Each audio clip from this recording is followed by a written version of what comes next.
마태복음 6장 13절에 있는 말씀입니다. 우리를 시험에 들게 하지 마시옵고 다만 악에서 구하시옵소서. 나라와 권세와 영광이 아버지께 영원히 있사옵나이다. 아멘. 지난 9시간 동안 주기도문에 대하여 좀 살펴보았습니다. 사실 이 본문을 선택한 것은 기도를 드리지만 어떻게 기도하는 것이 하나님의 뜻일까, 하나님께서 원하시는 기도일까 하는 생각을 개인적으로 하게 되면서 이 본문을 선택했지만 제 개인에게 있어서는 좀 힘들고 기도를 어떻게 해야 되는지 잘 모르겠다 싶은 생각을 더 하게 된 것 같습니다. 오늘은 왜 기도해야 하는가 하는 제목으로 주님께서 가르쳐 주신 기도의 마지막 부분을 좀 살피도록 하겠습니다. 기도를 두 단어로 정의한다면 이 사귐이라는 말과 그리고 사명이라는 말로 좀 정의하고 싶습니다. 기도가 하나님의 사랑을 경험하고 그리고 피조물인 우리가 하나님의 자녀라는 사실을 경험하는 이 특권이라는 의미에서 기도는 사귐이라고 할 수 있겠습니다. 기도를 통하여 우리가 하나님의 자녀인 것을 알게 되고 기도를 통하여 하나님과 내가 하나 되는 경험을 할 수 있다는 면에서 말입니다. 중요한 것은 우리가 기도를 하기 때문에 하나님의 자녀인 것이 아니라 하나님의 자녀이기 때문에 하나님께 기도를 드린다는 사실입니다. 새벽에 일찍 일어나서 기도를 하고 하루에 몇 시간 기도하는 그것이 우리가 하나님의 자녀인 증거가 아니라 우리가 어떠한 짧은 시간이라 할지라도 그리고 그 시간이 다르다 할지라도 우리가 하나님께 기도할 수 있다는 그 사실이 우리가 하나님의 자녀라는 사실이고 그리고 우리가 하나님께서 우리를 먼저 사랑하셨기 때문에 우리가 그 하나님께 나아가는 경험이 이 기도라는 사실입니다.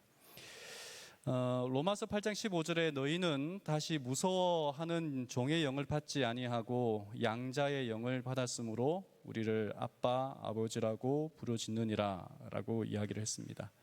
우리는 하나님의 자녀이기 때문에 기도하는 것이지 기도해야만 하나님의 자녀가 되는 것은 아니라는 사실이죠.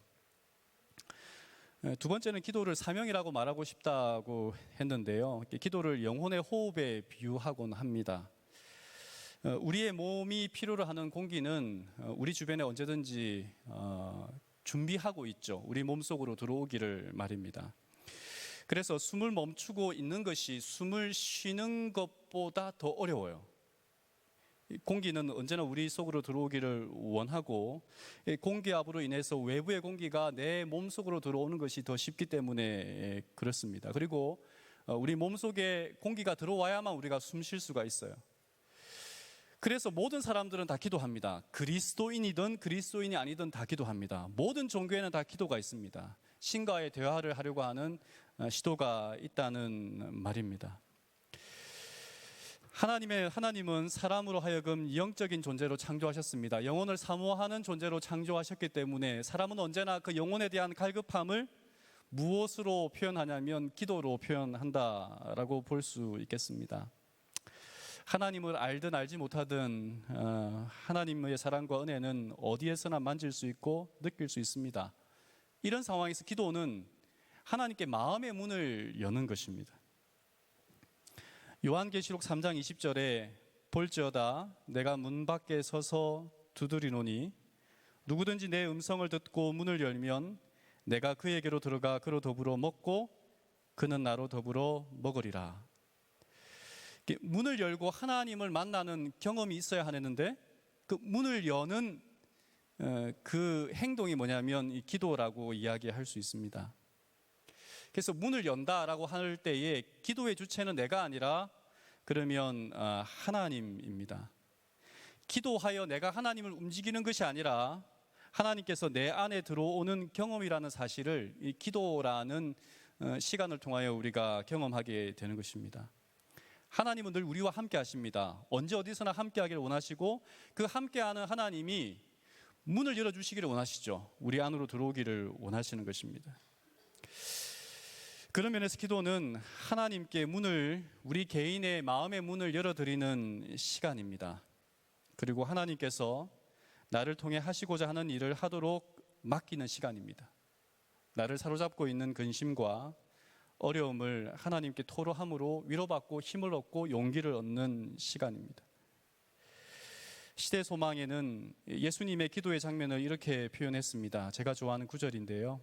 인간으로서 그분께서는 당신의 인성이 신성과 인성을 연결시킬 하늘의 전류로 충전되기까지 하나님의 보호자를 향하여 탄원하셨다.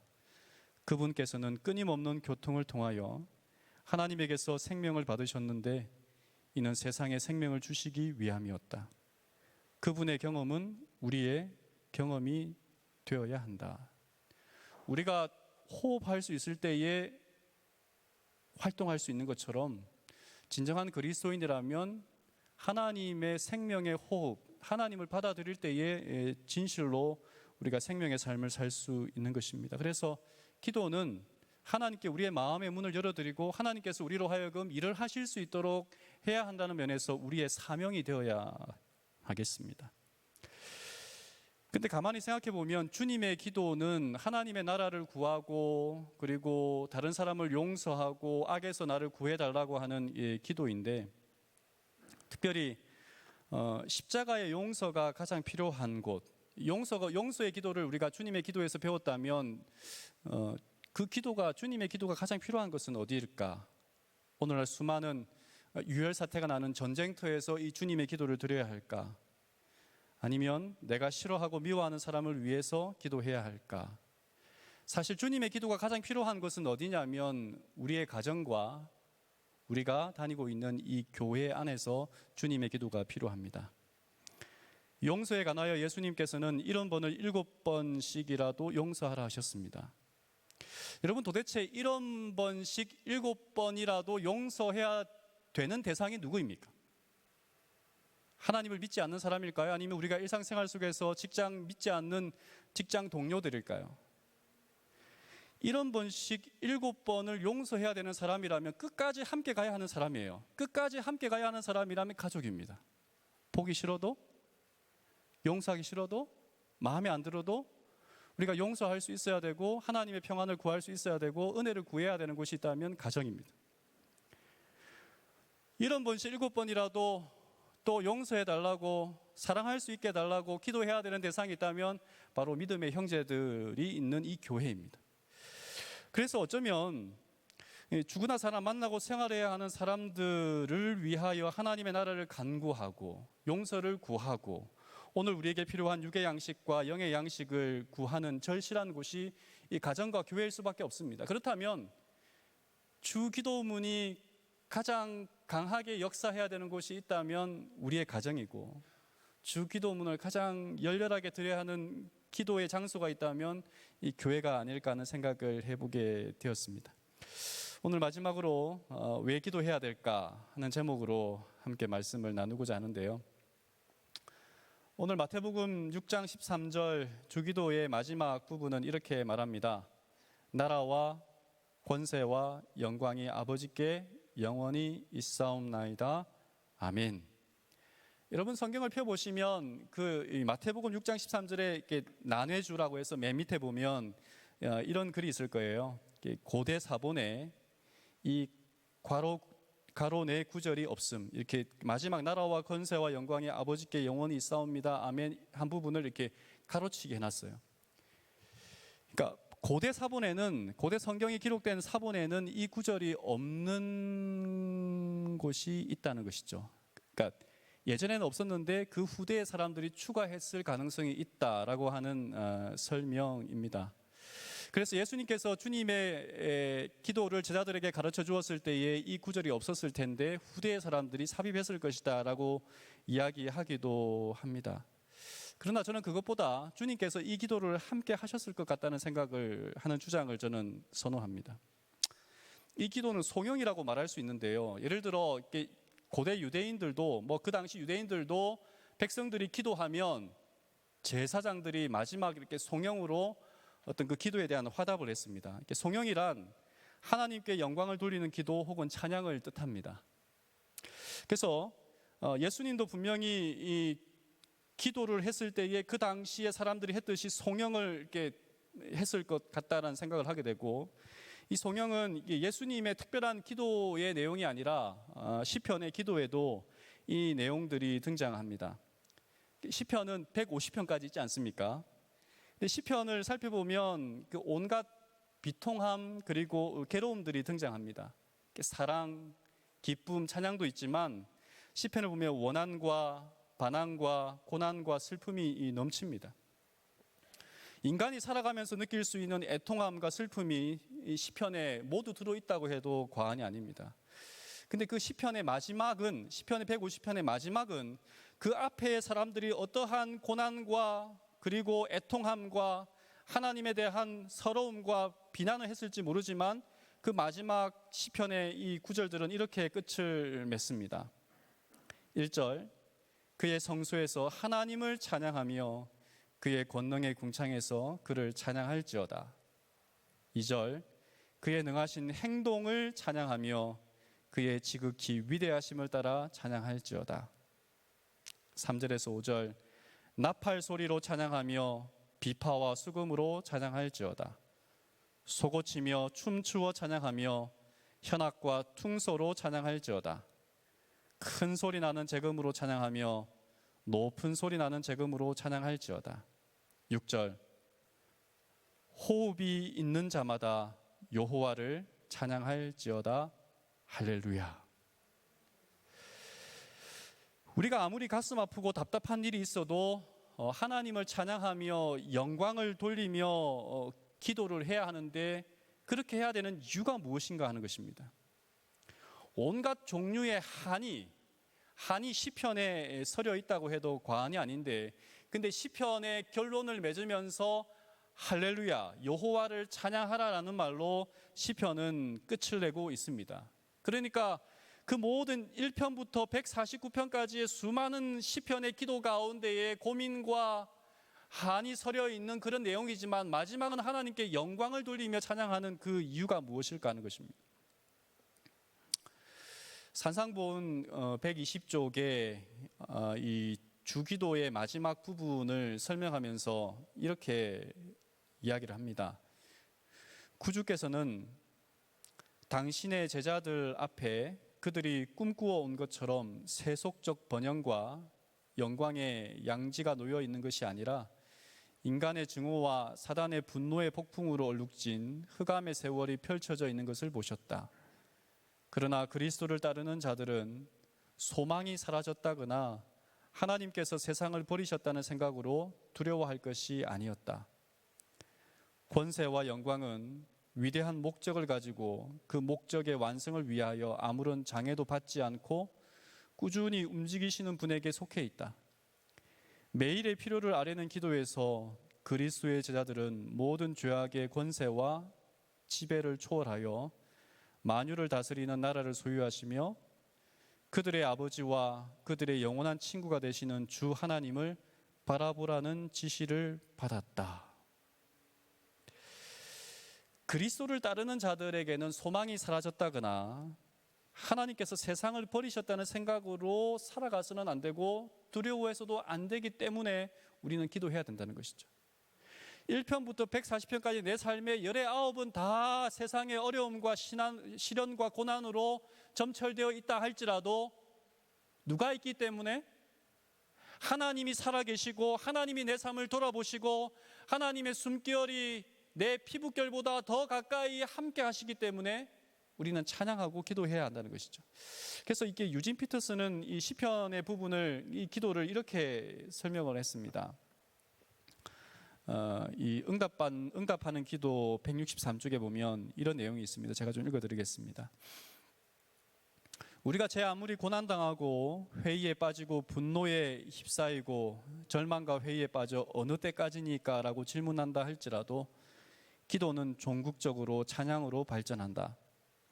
모든 것은 찬양의 문지방을 향해 나아간다. 찬양은 기도의 완결편이다. 이것은 다른 기도는 찬양보다 열등하다는 말이 아니라 충분히 기도하면 모든 기도는 찬양에 이른다는 말이다. 시편의 이러한 정교한 결론은 우리의 기도가 찬양으로 맞춰질 것이지만 적지 않은 시간이 걸릴 것이라는 점을 말해준다. 절대 서둘 일이 아니다. 어떤 기도가 할렐루야에 도달하기까지 수년이 걸릴 수도, 심지어 수십 년이 걸릴 수도 있다. 모든 기도가 하나같이 찬양으로 매듭지어지는 것은 아니다. 실제로 대부분의 기도는 그렇지 않다. 시편이 진정한 안내자라면 말이다. 그러나 기도하는 삶은 결국에는 찬양이 된다. 기도는 항상 찬양을 향해 가며 결국에는 거기에 도달할 것이다. 만일 우리가 기도하는 가운데 인내한다면, 웃고 운다면, 의심하고 믿는다면, 씨름하고 춤추고 또다시 씨름한다면 우리는 확실히 시편 150편에 이르러서는 벌떡 일어나 앙코르 하며 갈채를 보낼 것이다. 충분히 기도하는 자는, 끝까지 인내하고 기도하는 자는 어디까지 나아가게 된다고요? 찬양하기까지 이르게 된다고요. 끝까지 인내하고 기도하고 참고 하나님께서 내 삶을 향하여 통하여 무언가를 이루어 가신다는 사실을 확신하고 믿고 우리가 기도한다면 끝내는 할렐루야라고 하는 찬양으로 우리의 기도가 끝날 것이라는 사실입니다. 사실 이 땅에 이해되지 않는 수많은 것들이 있습니다. 그러나 때때로는 하나님께서 그것을 엘렌 화이트 그의 삶의 어느 한 부분을, 고난을 그의 삶에서 변장된 축복이라고 고백했듯이 우리의 삶에 지금은 왜 하나님께서 그렇게 하셨을까? 아무리 기도하여도 이해할 수 없는 것이 있지만, 그러나 인내하고 기도하게 될 때에 결국에는 무엇하게 된다고요? 할렐루야, 하나님을 찬양하게 된다고요. 주기도의 핵심은 하나님의 나라에 있다라고 이야기했습니다. 그래서 이 주기도의 시작은 하늘에 계신 우리 아버지여 이름이 거룩히 여김을 받으시오며 라고 시작했습니다. 이에 기도의 마지막은 무엇으로 끝을 맺습니까? 나라와 권세와 영광이 아버지께 영원히 있사옵나이다. 아멘. 이렇게 끝을 맺는 것은 너무도 자연스럽습니다. 주기도문 찬양에는 등장하지만 오늘 이 우리 성경 본문에는 등장하지 않은 한 단어가 있는데 대개라는 말입니다. 대개. 이 1967년 성경이 개편한 이후에 원래는 이렇게 포함되어 있었는데 빠졌습니다. 헬라어 성경에는 이것이 포함되어 있습니다. 호티라고 하는 때문에라는 말입니다. 때문에, 왜냐하면. 그래서 주기도문의 내용을 연결하여 생각하면 이렇게 이야기할 수 있겠죠. 아버지, 우리에게 일용할 양식을 주시고 우리에게 용서의 마음을 주시고 또한 시험에 들게 하지 마시고 악에서 구해 주시옵소서. 이렇게 기도하는 것은 나라와 권세와 영광이 아버지의 것이기 때문입니다 라고 기도를 맺고 있는 것입니다. 우리의 몸에 있는 육체의 질병이 우리의 한낱 정말 신락 같은 희망을 삼켜버리고 온갖 사건 사고들이 하늘을 향한 우리의 연약한 믿음들을 덮어버리고, 때로는 이 고난과 어려움들이 주 예수 그리스도를 믿는 우리의 삶을 비참하게 만든다 할지라도, 그리고 나를 지치게 할지라도, 우리가 어떠한 순간이라도 하나님의 나라와 권세와 영광은 영원하시기 때문에 우리를 힘들게 하는 육체의 질병에 내가 끝내 무릎 꿇지 아니하고, 나를 힘들게 하고 하나님을 믿지 못하게 하는 의심의 끈아풀들을 내가 끝내 떨쳐버리고 하나님께만 영광 돌리겠다라고 하는 고백이 이 마지막 성경에 들어있는 거죠. 하나님, 제가 너무 힘듭니다. 하나님, 내가 저거 힘이 들어서 정말 이 세상을 살아갈 용기도 없고 이제는 내일이라고 하는 그러한 희망도 보이지 않는 시대에 살아가고 있지만, 그러나 이렇게 기도를 끝내면 안 된다는 것이죠. 그러나 하나님, 저에게는 한 가지 희망이 있습니다. 하나님의 나라와 하나님의 영광과 하나님의 권세가 아직도 이 세상을 지배하고 있기 때문에 하나님, 하나님의 이름을 찬양합니다라고 기도할 수 있다는 것이죠. 여러분 어떠십니까? 아무리 기도해도 앞이 보이지 않는다고 생각하시지는 않으십니까? 어떻게 기도해야 할지도 모르겠고 기도할 힘이 남아있지 않다라고 말하지는 않으십니까? 그러나 여러분, 우리는 기도해야 합니다. 우리가 기도한다면 언젠가는 우리의 입술에서 하나님을 찬양하는 그 찬양이 우리의 깊은 이 복부에서부터 올라와서 우리의 입술을 향하여 터져 나올 것이기 때문에 우리는 뭐 해야 돼요? 기도해야 돼요. 기도할 시간이 없어서? 바빠서? 여러분, 우리의 기도가 헛되지 않는다는 사실을, 그래서 여러분, 이 성경의 마지막 요한계시록 그 22장의 마지막 기도, 물론 이 마지막 절은 그것이 아닙니다만은 그 마지막 절 앞 22장 20절에는 이렇게 성도의 기도로 끝을 맺습니다. 아멘. 주 예수여 오시옵소서. 초대교회의 교인들이 드린 기도의 핵심은 뭐였을까요? 예수님 오십시오 라고 하는 것이 그들의 기도였을 것 같아요. 여러분, 오늘 우리가 드리는 기도의 초점 핵심은 무엇입니까? 예수님을 간절히 바라던 사람들, 초대교회의 사람들이, 성도들이 바라던 기도의 궁극적인 목적과 목표는 예수님이 오시는 것이었다면 오늘 우리가 드리는 기도의 목적과 목표는 무엇일까요? 인자가 올 때에 세상에서 믿음을 보겠느냐, 누가복음 18장에 있는 말씀입니다. 이 말씀은 매일같이 불의한 재판장을 찾아가는 한 과부가 간청하는 것이죠. 강청하는 것이죠. 그 가운데 이 과부의 소원을 그 아뢰는 것을 이 불의한 재판관이라도 들어줍니다. 그러면서 예수님께서는 이 이야기의 마지막 절에 인자가 올 때에 세상에서 믿음을 보겠느냐 이렇게 말씀하셨습니다. 이 과부의 계속된 탄원, 이 강청이라는 의미에서 이 믿음이라고 하는 것은 뭐냐면 인내라는 말입니다. 우리가 인내하면서 우리가 드릴 기도를 드리고 있는가 하는 것이죠. 하나님은 응답하지 않아. 아니, 아무리 기도해도 바뀌지 않아. 그러면 거기서 우리는 넘어지게 되어 있습니다.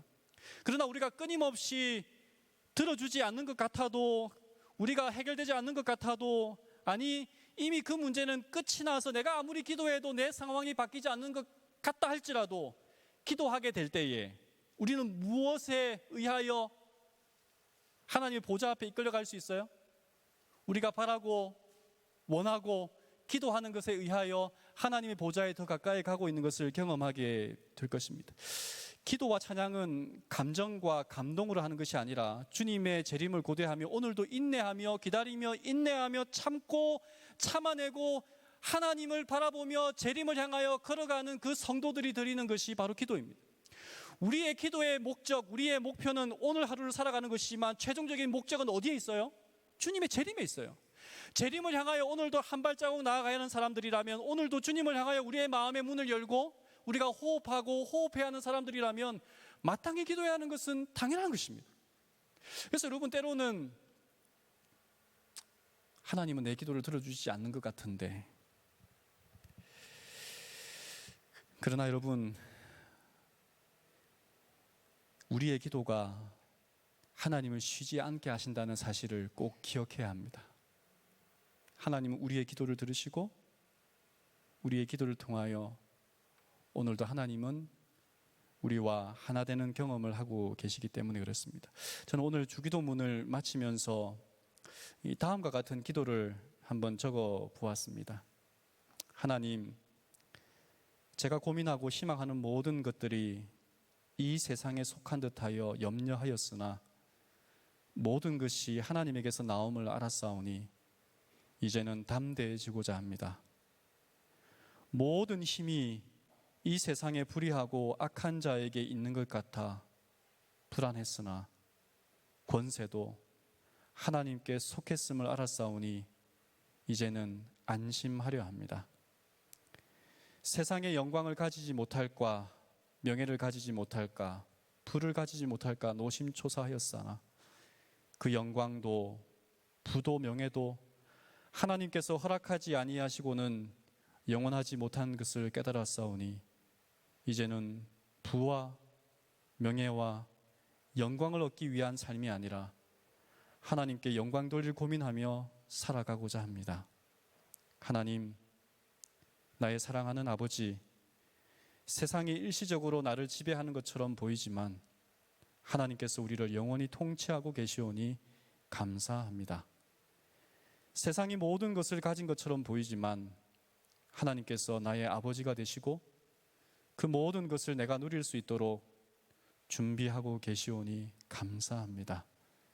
나에게 있는 육체의 고통과 나의 가족의 아픔과 명확하게 보이지 않는 나의 삶의 미래와 노후를 여전히 고민하며 살아가겠지만 이 또한 하나님께 맡기고 오늘을 살아내는 일에 마음을 다하고자 합니다. 하나님, 왜냐하면 나라와 권세와 영광이 아버지께 영원히 있기 때문입니다. 이제 제 기도를 들어주셔서 저로 하여금 세상의 수많은 질고를 혼자 지고 가려는 수고를 하지 않도록 하여 주옵시고, 저로 하여금 하나님께 기도함으로, 하나님께 맡김으로, 하나님의 능력을 덧입음으로 참된 쉼을 경험하며 살아가게 하여 주시옵소서. 아멘. 이 기도가 오늘 우리 모두에게 함께 하기를 간절히 바라면서 말씀을 마치고자 합니다.